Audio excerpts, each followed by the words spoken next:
అందరికీ మరణాత. ప్రభునందు ప్రియమైన దేవుని పిల్లారా, యేసుక్రీస్తు ప్రభువారి శిలువ ధ్యాన కాలములో మరి 40 దినాల ఈ యొక్క ఉపవాస దీక్షలలో మనము పరిశుద్ధ వారములోనికి ప్రవేశించి ఉన్నాము. ఈ దినం ప్రత్యేకమైన దినముగా మరి మంటలాది వారాన్ని మనము ఆచరిస్తూ హోలీ వీక్లో మనము ప్రవేశించి ఉన్నాము. అందును బట్టి దేవుని వాక్యాన్ని చదువుకుందాం. జకరియా గ్రంథం 9వ అధ్యాయం 9వ వచనం. సియోను నివాసులారా బహుగా సంతోషించడి, యెరూషలేము నివాసులారా ఉల్లాసముగా ఉండడి. నీ రాజు నీతిపరుడును రక్షణ గలవాడును దీనుడునై గాడిద పిల్లను ఎక్కి నీ యొద్దకు వచ్చుచున్నాడు. చిన్న ప్రార్థన చేసుకుందాం. సర్వశక్తిమంతుడైన తండ్రి, మీ ఘననామమునకు స్తోత్రాలు.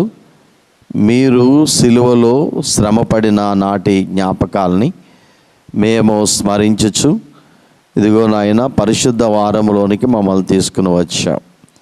ఈ సమయంలో ఈ మట్టలాది వారపు దినమందు మీరు మీ ఆత్మ ద్వారా మాతో మాట్లాడి మా విశ్వాసమును బలపరచమని మంచి బాధకుడైన యేసయ్య నామములో ప్రార్థిస్తున్నాను పరమ తండ్రి, ఆమేన్.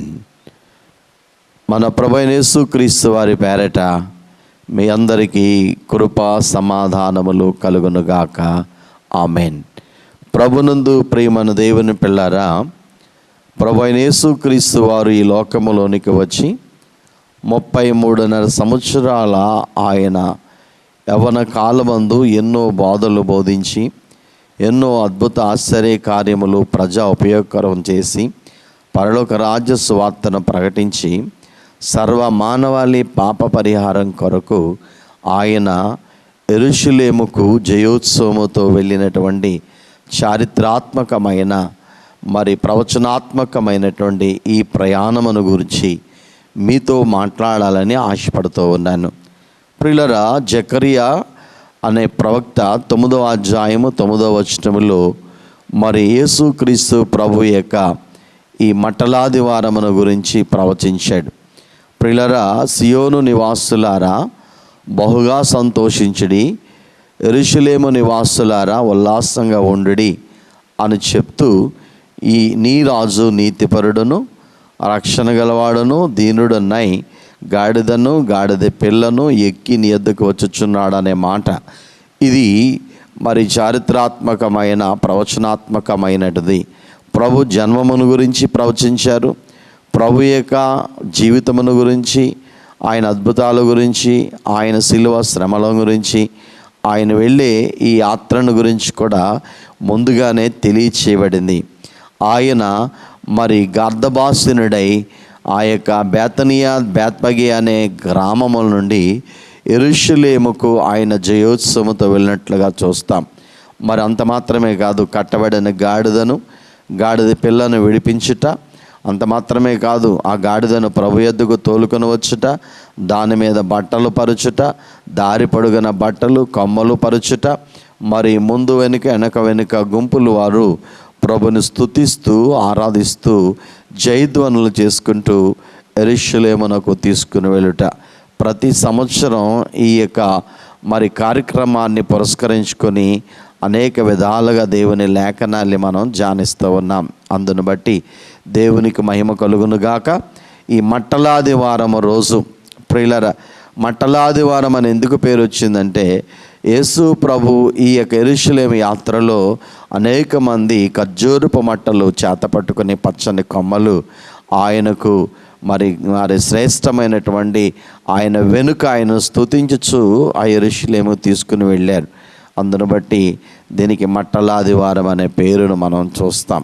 సరే, ప్రభునందు ప్రియులారా, పామ్ సండే ఈరోజు అక్కడ మరి ప్రవక్త అయినటువంటి మరి జకరియా గారు చెప్పినట్లుగా ఆయన సియోను నివాసులారా బహుగా సంతోషించడి, యెరూషలేము నివాసులారా ఉల్లాసంగా ఉండుడి అని చెప్తూ నీ రాజు అనే మాటలు మరి పలికినట్లుగా మనం చూస్తాం.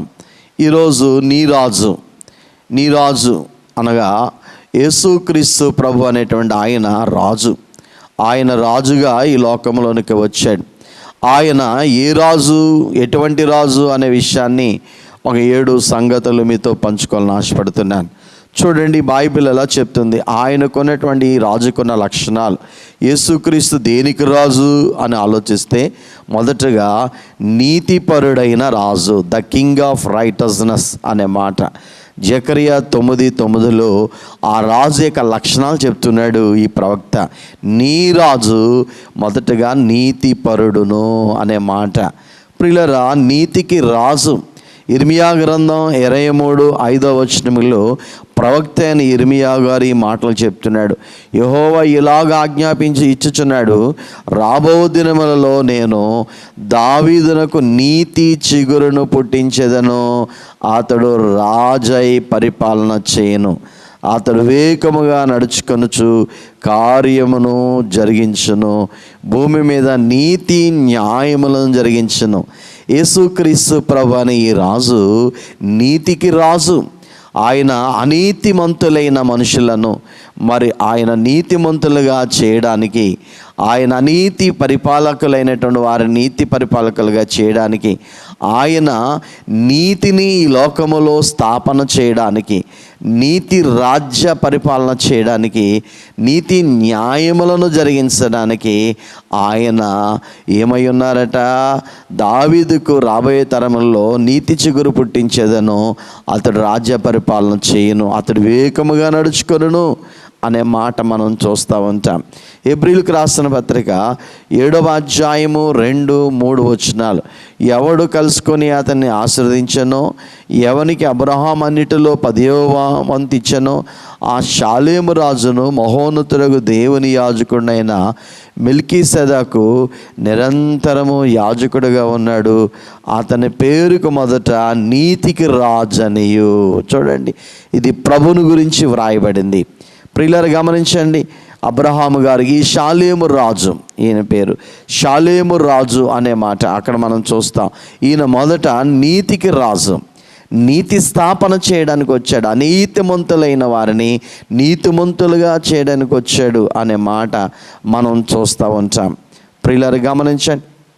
అలాగే హెబ్రీయులకు రాసిన పత్రిక 1:7-9 ఈ మాటలు మనం చూస్తూ ఉంటాం. 8వ వచనంలోకి వచ్చేసరికి అక్కడ నీ రాజదండము న్యాయార్థమైందని చెప్తూ, నీవు నీతిని ప్రేమించితివి, దుర్నీతిని ద్వేషించితివి అనే మాట. అందుచేత దేవుడు నీ తోడివారి కంటే నేను హెచ్చించినట్లుగా ఆనంద తైలముతో నేను అభిషేకించాను. ఇది ప్రభువు గురించి చెప్పబడిన ప్రవచనము. యేసుక్రీస్తు ప్రభు ఈ లోకములోనికి ఎందుకు వచ్చాడంటే ఆయన నీతిని ప్రేమించడానికి, నీతిని స్థాపించడానికి, దుర్నీతిని తీసివేయడానికి వచ్చాడు. కీర్తనాకారుడు 45:6-7 కూడా మనం చూస్తే, దేవా నీ సింహాసనం నిరంతరము నిలుచును, నీ రాజదండము న్యాయార్థమైన దండము, నీవు నీతిని ప్రేమించి భక్తిహీనతను ద్వేషించున్నావు, కావున దేవుడు నీ దేవుడే చిలికాండ్ర కంటే హెచ్చగునట్లుగా నిన్ను ఆనంద తైలముతో అభిషేకించున్నాడనే మాటలు చూస్తాం. కనుక ప్రభునందు ప్రియులారా, నీతి స్థాపన చేయడానికి యేసుక్రీస్తు ప్రభు మానవ హృదయములో నీతిని స్థాపించడానికి వచ్చాడు. మరి యెషయా గ్రంథం 11:3-4 కూడా ఈ మాటలు మనం చూస్తూ ఉంటాం.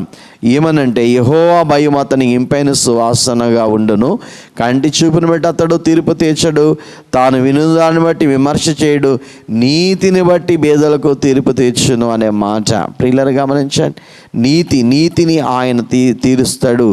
మరి భూనివాసుల్లో దీనులైన వారికి యథార్థముగా విమర్శ చేయును, తన వార్దాండము చేత లోకమును కొట్టును, తన పెదవుల ఊపిరి చేత దుష్టులను చంపననే మాట మనం చూస్తూ ఉంటాం. కాబట్టి ప్రభునందు ప్రియులారా, నీతిని బట్టి ఆయన కూడా తీర్పు తీర్చేవాడై ఉన్నాడు. అందును బట్టి బైబిల్ మనం చూస్తూ ఉంటే మరి నీతిమంతుడుగా మనం చూస్తూ ఉంటాం. అందుకనే నీతిని స్థాపించడానికి పిలాతు భార్య అంది, ఆ నీతిమంతుని జోలికి పోవద్దు అంది. ప్రియులారా గమనించండి. అలాగే ప్రియులారా గమనించినట్లయితే మరి ప్రధాన యాజకుడు ఇదిగో ప్రజలందరి పక్షముగా ఒక నీతిమంతుడు మరి మరణించుట, ప్రాణం పెట్టుట అరుదు అనే మాటలు మనం చూస్తూ ఉంటాం. కాబట్టి 1 యోహాను 2:1 నా చిన్నపిల్లలారా మీరు పాపం చేయకుండాటక ఈ సంగతులు మీకు రాయిచున్నాను. ఎవడైనను పాపం చేసినట్లా నీతిమంతుడైన యేసుక్రీస్తు అను ఉత్తరవాది తండ్రి యొద్ద మనకున్నాడు. చూడండి, యేసుక్రీస్తు ప్రభు ఎవరు? నీతిమంతుడు అనే మాటలు మనం చూస్తూ ఉంటాం. అందుకనే ఈయన మన అందరి జీవితాలలో మరి అనీతిని తీసివేసి మనల్ని నీతిమంతులుగా చేస్తాడు. అందుకే ఫాదర్ ఎం దేవదాసయ్య గారు కూడా తన పాటలో చక్కగా మరి ఆయన మనలను స్వనీతిని మనం తొలగించి మరి ఆయన సునీతిని దయచేస్తాడు. నాకేమి కొదువా నాదుడుండా అనే పాటలో చక్కగా ఆయన ఆ మాటలు వ్రాస్తూ ఉంటాడు. ఎంత మంచి అనుభవం! అవన్నీ మనకి తెలిసిన విషయాలే. ప్రభునందు ప్రేమ దేవుని పిల్లరా, ఆయన మొదట నీతికి రాజు అనే మాటలు చూడండి. రోమాపత్రిక 5:19 ఏలైనగా ఒక మనిషిని అవిధేయత వల్ల అనేకులు పాపులుగా ఎలా చేయబడరు, అలాగే ఒక విధేయత వల్ల అనేకులు నీతిమంతులుగా చేయబడరు.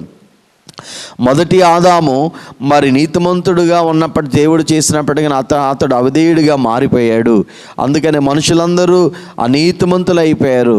కానీ యేసుక్రీస్తు ప్రభు 2వ ఆదాముగా భూమి మీదకి వచ్చి ఆయన మరలా తన పరిశుద్ధ రక్తము ద్వారా మనుషులందరినీ ఆయన కృప ద్వారా నీతిమంతులుగా మార్చినట్లుగా మనం చూస్తూ ఉంటాం. కాబట్టి మరి ఈ మాటలు మనం చూస్తూ ఉంటాం.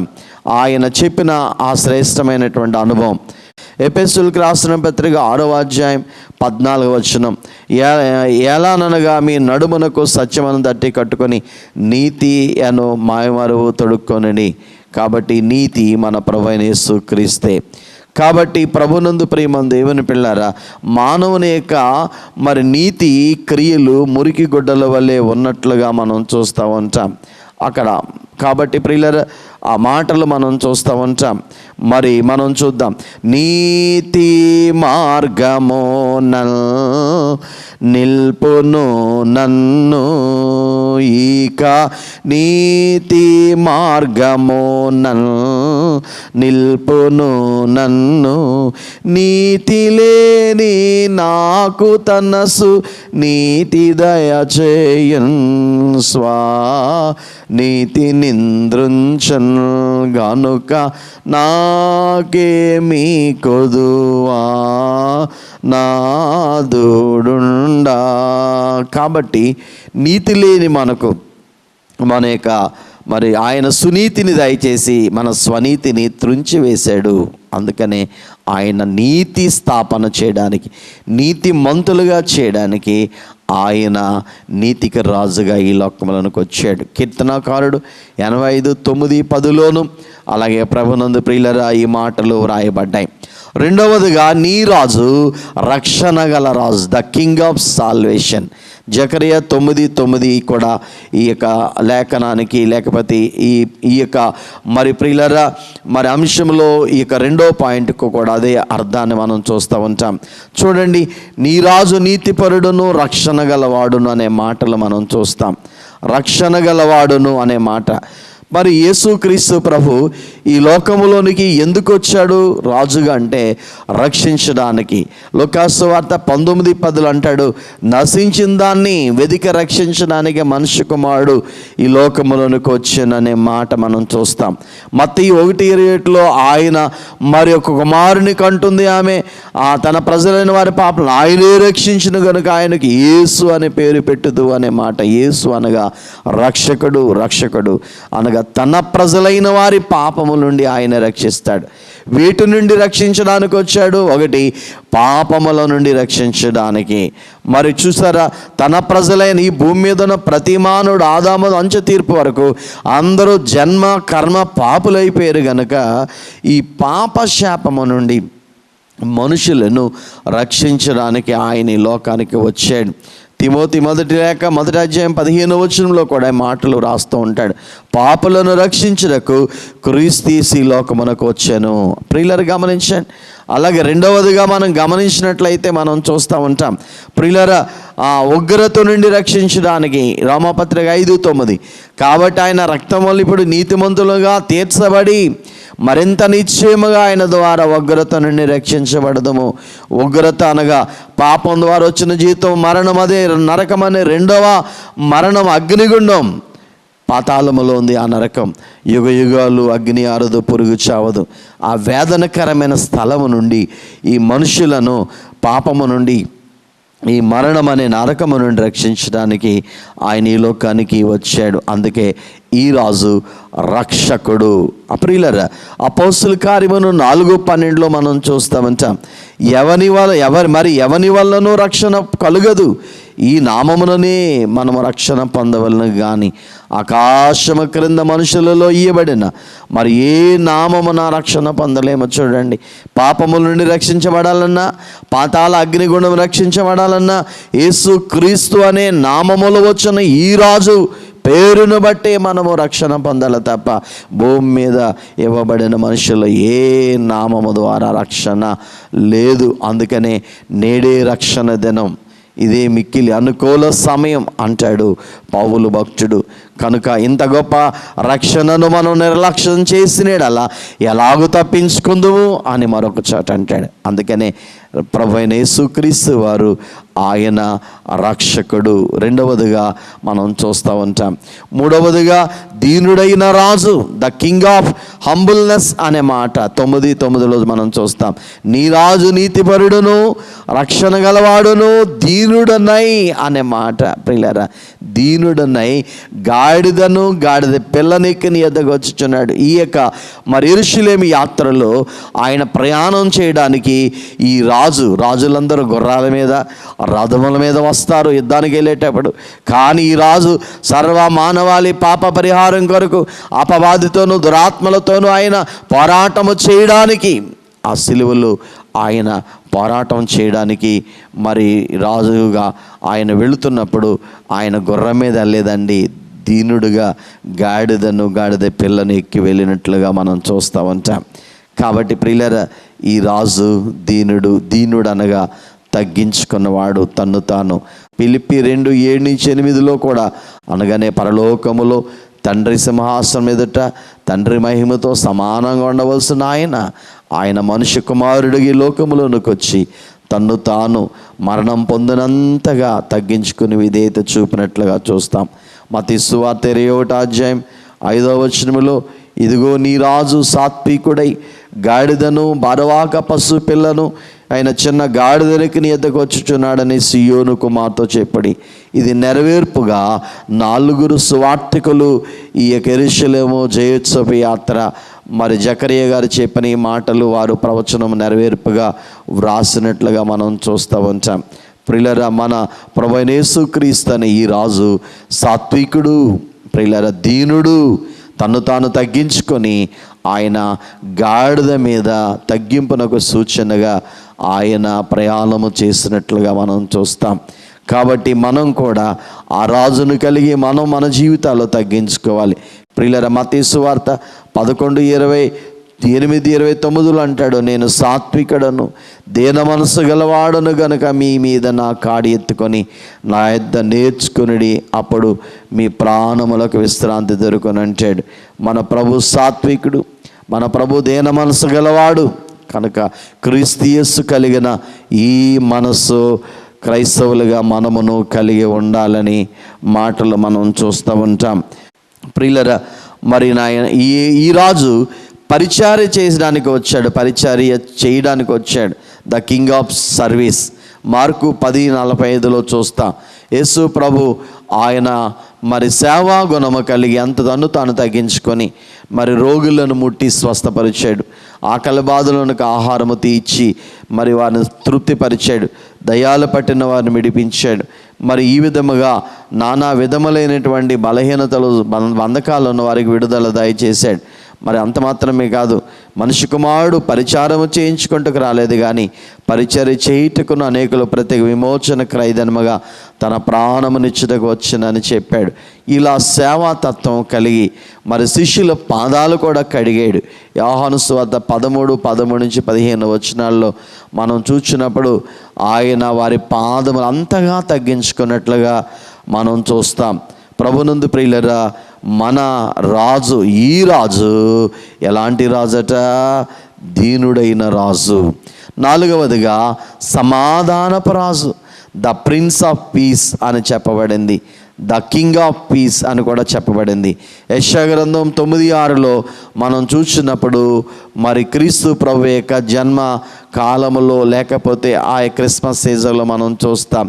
ఈయన అనుగూర్చి దేవుడు ఆలోచనకర్త, బలవంతుని దేవుడు, నిత్యుడగు తండ్రి, సమాధానకర్తగా అధిపతిని అతనికి పేరు పెట్టబడననే మాట ప్రియులారా గమనించండి. ఎఫెసీయులకు రాసిన పత్రిక 2:14లో మనం చూసినప్పుడు ఆయన మన సమాధానమయ్యండి, మీకును మాకును ఉండిన ద్వేషమును అనగా విధిరూపకమైన ఆజ్ఞలు గల ధర్మశాస్త్రమును తన శరీరమందు కొట్టివేడి చేత మధ్యగోడను పడగొట్టి మన ఉభయులను ఏకము చేశాను. చూడండి, షాలేము రాజు అనే మాట మరి హెబ్రీయులకు రాసిన పత్రిక 7వ అధ్యాయములో ఈ మాటలు మనం చూస్తూ ఉంటాం. 3వ వచనములో మనం చూస్తాం. ఆయన షాలేము రాజు అనగా మొదట ఆయన నీతికి రాజు, రెండవది సమాధానమునకు రాజు అనే మాటలు మనం చూస్తూ ఉంటాం. కాబట్టి ఈయన షాలోమ్ అనగా సమాధానం. ప్రియులారా, అశాంతిలో ఉన్న వారికి సమాధానం ఇవ్వడానికి. పాపము మనిషిలో ఉన్నంతకాలం మనిషికి నెమ్మది ఉండదు, దుష్టులకు నెమ్మది ఉండదని బైబిల్ చెప్తుంది. కాబట్టి ఈ పాపమును మనిషి హృదయములోను తొలగించి మనిషిలో నెమ్మదినివ్వడానికి ఆయన ఈ లోకానికి వచ్చాడు. మరి దేవునికి మనిషికి మధ్య, పాపి అయిన మనిషికి మధ్య ఉన్న ఈ పాపమని అడ్డుగోడ తీసివేసి పరలోక దేవునికి మరి పాపి అయిన మనిషికి నెమ్మదిని, సమాధానం ఇవ్వడానికి వచ్చాడు. అందుకే యోహాను సువార్త 14:27 అంటాడు, శాంతి మీకు అనుగ్రహించి వెళుచున్నాను, నా శాంతిని మీకు అనుగ్రహించుచున్నాను, లోకమిచ్చినట్లుగా కాదు అంటాడు ప్రియులారా. అందుకనే ఆయన సమాధానకర్త. మనిషి జీవితంలో ఈ యొక్క పిడికెడంత గుండెలో శాంతిని స్థాపన చేయడానికి వచ్చిన శాంతిరాజు, సమాధానపు రాజు అని మనం చూస్తూ ఉంటాం. కాబట్టి ప్రభునందు ప్రియులారా, ఈ మాటలు మనం చూస్తూ ఉంటాం. అందుకనే లేఖనం ప్రకారంగా మనం ఆలోచించినట్లయితే ఆయన సమాధానమునిచ్చే రాజు, శాంతి పరిపాలన చేయడానికి, మానవ హృదయములో శాంతి స్థాపన చేయడానికి ఆయన ఈ లోకానికి వచ్చాడు. 5వదిగా మనం ఆలోచించినట్లయితే సత్యమునకు రాజు, ద కింగ్ ఆఫ్ ట్రూత్ అనే మాటలు యోహాను సువార్త 18వ అధ్యాయం 36-38 వచనాల్లో మనం చూసినట్లయితే మరి పిలాతు ప్రభుని ప్రశ్నిస్తాడు కోర్టులో, యేసు నా రాజ్యం ఈ లోక సంబంధమైనది కాదు, నా రాజ్యం ఈ లోక సంబంధమైనది అయితే నేను యూదులకు అప్పగింపబడుకున్నట్లు నా సేవకులు పోరాడుదురు కానీ నా రాజ్యం ఇహ సంబంధమైనది కాదు. అందుకు పిలాతు అంటాడు, నువ్వు రాజువా అని ఆయన అడగగా, యేసును అన్నట్లు నేను రాజునే. చూడండి ప్రియులారా, అంటూ సత్యమును గూర్చి సాక్ష్యమిచ్చు నేను పుట్టి తిని. చూసారా ప్రియులారా, ఇందు నిమిత్తమై ఈ లోకమునకు వచ్చి తిని సత్య సంబంధమైన ప్రతివాడు నా మాట వినున నేను. ప్రియులారా గమనించండి, వెంటనే పిలాతు అన్నాడు, సత్యం అంటే ఏమిటి? సత్యం అంటే నేనే అనే మాటలు. అవును, యేసుక్రీస్తు ప్రభు సత్యమునుగు సాక్ష్యం ఇవ్వడానికి వచ్చాడు. సత్యమనగా ఎవరు? యోహాను సువార్త 14:6 అంటాడు, యేసు నేనే మార్గమును, నేనే సత్యమును, నేనే జీవమును, నా ద్వారా తప్ప ఎవడును తండ్రి ఎదుకు రాడు అని ప్రకటన చేశాడు. ప్రియులారా గమనించండి, యేసుక్రీస్తు ప్రభు సత్యం. అసత్యములో ఉన్న మనిషిని సత్య సంబంధులుగా చేయడానికి వచ్చిన సత్యరాజు అనగా ప్రియులారా మరి ఆయన సత్యమునకు రాజు. అందుకనే 5వదిగా సత్యమునకు రాజు. సత్యము మరి మనుషులను స్వతంత్రులుగా చేస్తుంది. పాప బంధకాలలో, మరి శాప బంధకాల్లో, మరణ బంధకాల్లో ఉన్న మానవునికి సత్యమైన యేసు ప్రభు స్వతంత్రులుగా విడుదల చేశాడనమాట. అందుకనే ఆయన సత్యమునకు రాజు. ప్రియులారా గమనించండి, యోహాను మరి ఈ లేఖనాలు మనం చూస్తూ ఉంటాం. యోహాను సువార్త 8వ అధ్యాయం 31 నుంచి 32 వచనాల్లో మరి ఈ విధంగా వ్రాయబడింది. కాబట్టి యేసు తను నమ్మిన యూదులతో, మీరు నా వాక్యమందు నిలిచిన వారైతే నిజముగా నాకు శిష్యులై ఉండి సత్యమును గ్రహించెదరు, అప్పుడు సత్యం మిమ్మును స్వతంత్రులుగా చేయనని చెప్పగా అనే మాటలు చూస్తాం. కాబట్టి యోహాను సువార్త 1:17 కూడా మనం చూసినట్లయితే మరి ఆయన ధర్మశాస్త్రం మోషే ద్వారా అనుగ్రహింపబడిన కృపయు సత్యమును యేసు క్రీస్తు ద్వారా కలిగిన మాటలు మనం చూస్తాం. సత్యమునకు రాజు. 5వదిగా 6వదిగా మహిమగల రాజు, ద కింగ్ ఆఫ్ గ్లోరీ అనే మాటలు కీర్తన గ్రంథం 24వ అధ్యాయము 7 నుంచి 10 వచనాలు మనం చదివినట్లయితే 6వ విషయాన్ని ఇక్కడ మనం చూస్తామంటాం. నీ రాజు ఎవరు? నీ రాజు మహిమగల రాజు. గుమ్మములారా మీ తలలు పైకెత్తుకొనుడి, మహిమగల రాజు ప్రవేశించినట్లు పురాతనమైన తలుపులారా మీ మనులను లేవనెత్తుకొనుడి. మహిమగల రాజు ఎవడు? బలశౌర్యము గల యెహోవా, యుద్ధశూరుడని యెహోవా అనే మాటలు మనం చూస్తున్నాం. మహిమగల రాజు ప్రవేశించినట్లుగా మిమ్ములను లేవనెత్తుకొనుడి. ఈ మహిమగల ఈ రాజు ఎవడు? సైన్యముల గల యెహోవాయే, ఆయనే ఈ మహిమగల రాజు. ప్రభువైన యేసు క్రీస్తు వారు ఆయన మహిమకు రాజుగా ఉన్నాడు. మహిమకు రాజుగా ఉన్నట్లుగా మనం చూస్తూ ఉంటాం. ప్రియులారా, అవును.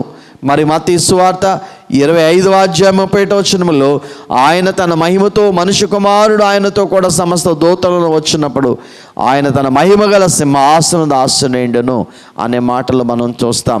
హెబ్రీ 2:9 కూడా ఈ మాటలు మనం చూస్తూ ఉంటాం. మహిమా ప్రభావములతో కిరీటము ధరించిన వానుగా ఆయనను మనం చూస్తూ ఉంటాం. మహిమ అనగానే the dazzling light, the glory. ప్రియులారా, మరి అత్యధికమైనటువంటి మహిమ. ప్రియులారా, మహిమకు పాత్రుడు ఆయన. చూడండి, ఆయన స్తుతికి పాత్రుడు.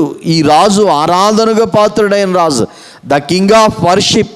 లూకాసు వార్త 19:37 నుంచి 40 వచనాల్లో కూడా మనం చూసినట్లయితే ఈ మాటలు ఇక్కడ వ్రాయబడింది. చూడండి, ప్రభు పేరట వచ్చు ఆ రాజు స్తుతింపబడును గాక, పరలోకమందు సమాధానమును, సర్వోన్నతమైన స్థలములలో మహిమయు ఉండునుగా. కానీ తాము చూచిన అద్భుతములన్నిటిని గూర్చి మహాశబ్దముతో స్తోత్రము చేయసాగరి. కాబట్టి ప్రభునందు ప్రియమైన దేవుని పిల్లలారా, మరి ఈ ప్రవచనము ముందు వెనక వెళ్ళే గుంపులు ఆయనను స్తుతించి ఆరాధించినట్లుగా మనం చూస్తూ ఉంటాం. ఆ సమూహములలో ఉన్న కొందరు పరిసయ్యులు బాదుకడా నీ శిష్యులను గద్దింపమని ఆయనతో చెప్పగా ఆయన వారిని చూచి, మీరు ఊరకుని రాళ్ళు కేకలవేని మీతో చెప్పుచున్నానని. చూడండి, కాబట్టి ప్రభునందు ప్రియమైన దేవుని పిల్లలారా, మనం ఆలోచించినట్లయితే మరి ఆయన యెరూషలేము యాత్రకు వెళ్ళినప్పుడు మరి ముందు ఒక గుంపు, వెనక ఒక గుంపు ఆయనను స్తుతించినట్లుగా మనం చూస్తాం. మత్తయి సువార్త 21:4-5 వచనాల్లోను, మార్కు సువార్త 11:7 నుంచి 10 వచనాల్లోను, లూకాసు వార్త 19:35 నుంచి 38 వచనాల్లోను, యోహాను సువార్త 12:14 నుంచి 15 వచనాలలోను ఈ ప్రవచనాత్మకంగా ఆయన నెరవేర్చినట్లుగా మనం చూస్తూ ఉంటాం. కాబట్టి ప్రభునందు ప్రియులారా, మరి హోసన్నా దావీదు పేరట కుమారుని పేరట వచ్చి రాజుకు స్తుతింపబడునుగా కానీ వారు జయధ్వనులు చేసుకుంటూ ప్రభువును తీసుకుని వెళ్ళారు. అందుచేత పరలోకముందు వారిలో కానీ, భూమి మీద ఉన్న వారిలో కానీ, భూమి క్రింద ఉన్న వారిలో కానీ ప్రతివాని మోకాలు యేసు నామము నొంగునట్లు ప్రతివాని నాలుకయు తండ్రి అయిన దేవుని మహిమార్థమై యేసుక్రీస్తు ప్రభు ఒప్పుకున్నట్లు దేవుడు ఆయనను అధికముగా హెచ్చించి ప్రతి నామమునకు పైనామమును ఆయనకు అనుగ్రహించాడు. అనగా అన్ని నామముల కంటే పైనామం, అనగా ఆయన దూతల మధ్య ఆ పరలోకములో తండ్రితో పాటు సమాన మహిమను సంపాదించుకొని ఆయన ఆరాధనకు యోగ్యుడుగా ఉన్నాడు. యెషయా గ్రంథంలో ఒక చాట అంటాడు, నా మహిమను నేను ఎవరికి ఇచ్చేవాడను కాను. ఈ స్తుతి స్తోత్రాలు. ప్రకటన గ్రంథం 5:12 వారు వధింపబడిన గొర్రెపిల్ల శక్తియు, ఐశ్వర్యమును, జ్ఞానమును, బలమును, ఘనతయు, మహిమయు, స్తోత్రమును పొందనర్హుడని గొప్ప స్వరముతో చెప్పుచుండేది. చూసారా ప్రియులారా, ఆయన ఎలా మహిమకు పాత్రుడో మనం చూస్తాం. మనం చూస్తాం. దైవజనులు రాసిన పాటలు, యేసు రాజు యేసే రాజు యేసు రాజు, ఈసా ప్రజాపతి క్రీస్తే రాజు, యేసు రాజు యేసే రాజు యేసే రాజు, ఈసా ప్రజాపతి క్రీస్తే రాజు, గగనమందు ఘనత నొందే యేసురాజు, జగత యందు ఘనత నొందే క్రీస్తే రాజు, గగనమందు ఘనత నొందే యేసురాజు, జగత యందు ఘనత నొందే క్రీస్తే రాజు. కాబట్టి మహిమకు పాత్రుడు. అందుకనే మనం పాడతాం కదా, ఏమని? మహిమ ఘనతకు అర్హుడవు నీవే నా దైవమా, మహిమ ఘనతకు అర్హుడవు నీవే నా దైవము, సృష్టికర్త ముక్తిదాత, సృష్టికర్త ముక్తిదాత, మా స్తుతులకు పాత్రుడా, ఆరాధన నీకే,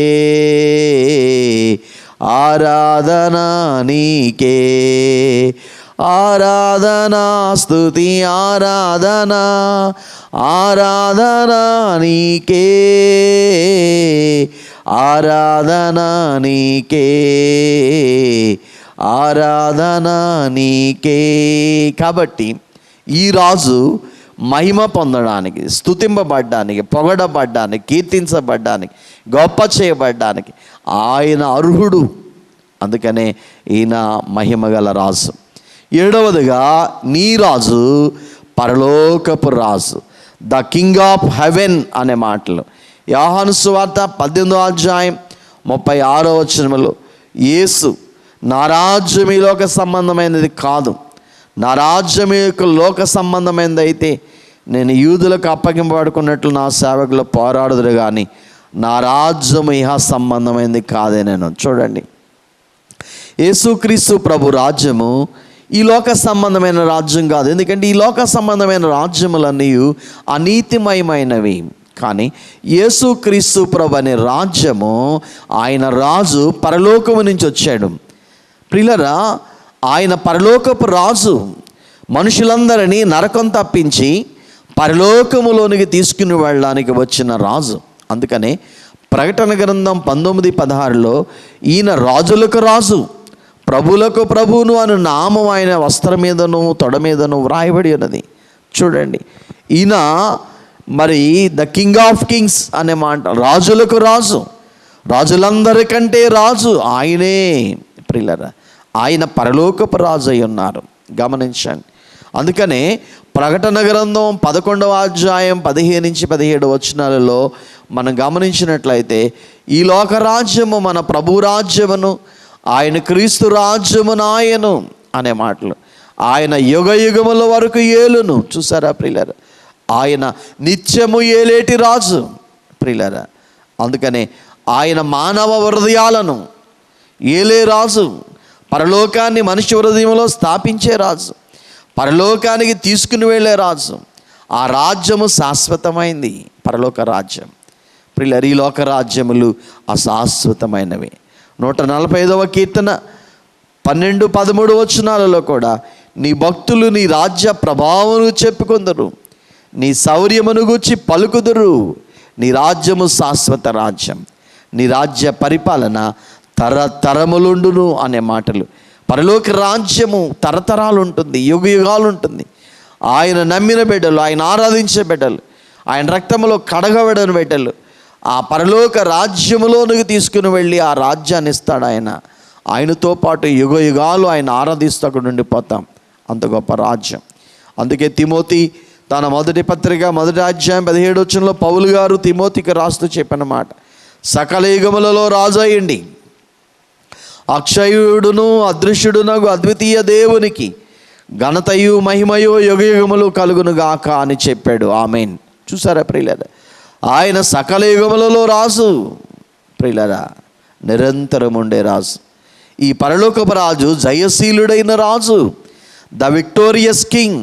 ప్రియులారా, గమనించండి, యోహాను 16:33లో నా యందు మీకు సమాధానం కలుగునట్లుగా ఈ మాటలు మీతో చెప్పుచున్నాను, లోకములో మీకు శ్రమ కలుగును, ఆయనను ధైర్యం తెచ్చుకొనండి, నేను ఈ లోకమును జయించున్నానైనను. కాబట్టి ఈ రాజు లోకమును, పాపమును, శాపమును, అపవాదిని జయించాడు, పాతాళను జయించాడు.